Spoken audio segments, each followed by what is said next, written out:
తర్వాత ఆ నియోజకవర్గంలో టీడీపీ జెండా ఎగిరింది. గత ఎన్నికల్లో చంద్రబాబు ప్రచారానికి రాకపోయినా ప్రజలు తెలుగుదేశం అభ్యర్థికి అండగా నిలిచారు. టీడీపీ హయాంలో జరిగిన అభివృద్ధి మినహా కాంగ్రెస్ వైసీపీ పాలనలో ఎక్కడ వేసిన గొంగడి అక్కడే అన్న చందంగా తయారైంది నియోజకవర్గ పరిస్థితి.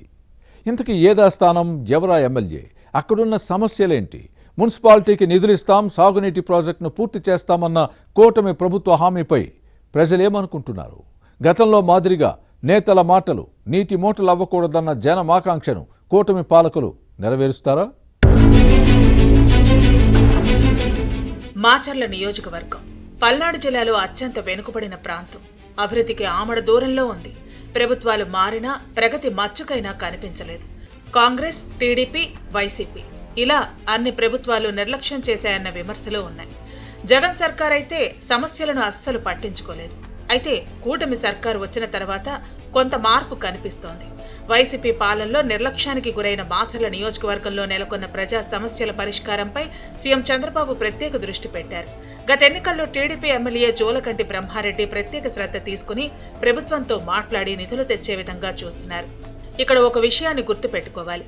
కూటమి ప్రభుత్వం వచ్చి 15 నెలలు గడిచినా ముందుగా ప్రధాన సమస్యలపై దృష్టి పెట్టకపోవడమే ఎమ్మెల్యే ప్రజలకు సమాధానం చెప్పుకోలేకపోయారు. వైసీపీకి కూటమి సర్కారుకు పెద్ద తేడా లేదని భావించారు. కానీ ఇటీవల సీఎం చంద్రబాబు పర్యటనతో కొంత మార్పు కనిపిస్తోంది. వైసీపీ పాలనలో పూర్తిగా వెనుకబడిందని, మాచర్లను ఆదుకోవాలని ఎమ్మెల్యే బ్రహ్మారెడ్డి కోరటంతో ముఖ్యమంత్రి సానుకూలంగా స్పందించారు. మాచర్ల మున్సిపాలిటీకి 50 కోట్లు ఇస్తామని ప్రకటించారు. దీంతో పాటు జల్ జీలన్ మిషన్ కింద మంచినీటి సరఫరా పథకాన్ని పూర్తి చేస్తానని చంద్రబాబు ఇచ్చిన హామీతో మాచర్ల ప్రజల్లో ఆనందం వెల్లువెత్తుతోంది. చెంతనే కృష్ణానది, నాగార్జున సాగర్ ప్రాజెక్టు ఉన్న తాగునీటి సమస్యతో జనానికి గొంతెండుతోందంటే సమస్య తీవ్రతను అర్థం చేసుకోవచ్చు. దాహార్తిని తీర్చే విషయంలో ఎంత నిర్లక్ష్యంగా వ్యవహరించారో గమనించవచ్చు. ఇక మరోవైపు 6 దశాబ్దాలుగా మాచర్ల ప్రజలు ఎదురు చూస్తున్న వరికపూడిసెల ప్రాజెక్టును కూడా వచ్చే ఎన్నికల నాటికి పూర్తి చేస్తామని చంద్రబాబు బహిరంగ సభలో హామీ ఇవ్వడంతో రైతుల్లో హర్షం వ్యక్తమవుతోంది. దీనిపై గతంలో వైసీపీ ఇచ్చిన వాగ్దానం నెరవేరలేదు. కూటమి ప్రభుత్వం పూర్తి చేస్తే సమస్యలు ఉండవు. పక్కనే కృష్ణానది, నాగార్జున సాగర్ ప్రాజెక్టు ఉన్నా సాగునీరు లేదు. వరికపూడిసెల ప్రాజెక్టు వస్తే తమ పొలాలకు నీరు పారుతుందని అన్నదాతలు కళ్లు కాయలు కాసేలా ఎదురు చూశారు. కానీ రాజకీయ నేతల మాటలు నీటి మూటలుగా మిగిలిపోవడంతో మెట్ట రైతుకు కష్టాలు, కన్నీళ్లే మిగులుతున్నాయి. ఈ ప్రాంతంలో మిర్చి ఎక్కువగా సాగవుతోంది.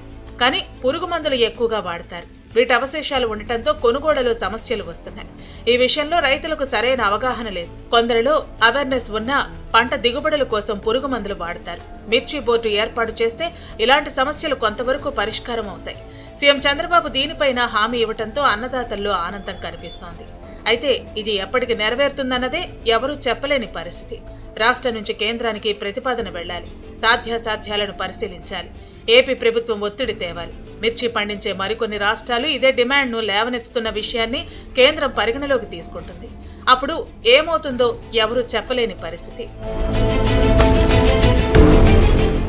ఇక పల్నాడు జిల్లా మాచర్ల నియోజకవర్గంలో 20 ఏళ్ల తర్వాత గత ఎన్నికల్లో టీడీపీ జెండా ఎగిరింది. ప్రస్తుత ఎమ్మెల్యే బ్రహ్మారెడ్డి తల్లి జోలకంటి దుర్గాంబ 1999 ఎమ్మెల్యేగా ప్రాతినిధ్యం వహించారు. 2004 నుంచి 2019 వరకు మాచర్లలో తెలుగుదేశం గెలవలేదు. కనీసం పార్టీ జెండా పట్టుకునే కేడర్ కూడా లేదంటే అతిశయోక్తి కాదు. ఈ దశలో టీడీపీ ఇన్ఛార్జిగా బాధ్యతలు చేపట్టిన బ్రహ్మారెడ్డి అప్పటి వైసీపీ ఎమ్మెల్యే పిన్నెల్లి రామకృష్ణారెడ్డి సోదరులు పెట్టించిన కేసులతో రకరకాల ఇబ్బందులు ఎదుర్కొన్నారు. పలు కారణాలతో గత ఎన్నికల్లో చంద్రబాబు ప్రచారం చేయలేకపోయినా బ్రహ్మారెడ్డి గెలిచి మాచర్లలో పార్టీని బతికించారు. ఇప్పుడు అభివృద్ధిపై దృష్టి పెట్టి సమస్యల పరిష్కారానికి చర్యలు తీసుకుంటున్నారు. ఇటీవల పర్యటనలో మాచర్ల మున్సిపాలిటీకి ఇస్తామన్న 50 కోట్ల నిధులను ప్రభుత్వం మంజూరు చేసి వరికపూడిసెల ప్రాజెక్టును పూర్తి చేస్తే టీడీపీకి తిరుగుండదని భావిస్తున్నారు. ఈ విషయంలో ఏం జరుగుతుందో చూడాలి.